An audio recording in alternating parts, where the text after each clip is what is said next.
All right, we're gonna take a look at the split squat.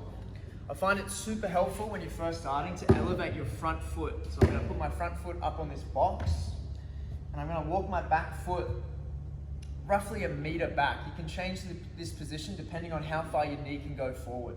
So I just set my back foot up and I'm on the ball of my foot, so my heel's lifted off the ground. And then from here, I'm just gonna transfer the weight forward into my front foot. So pushing forward, and the aim is to get your hamstring to cover your calf. Like really send this knee in front of your foot or your toes.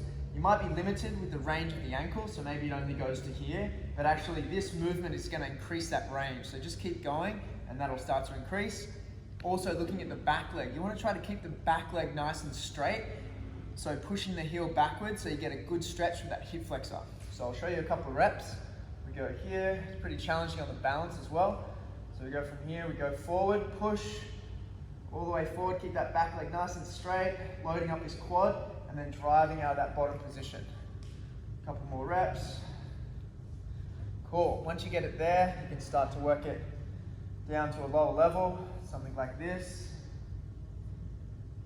And then eventually on the floor. So I'll show you one on the floor. That's it. Once that feels good, you can do 10 reps. I would start to add weight, so you can start to load it up at a higher level, or if it's feeling really comfortable on the floor, I just like to grab some dumbbells, or you can even put a barbell on your back so you can begin to load it up.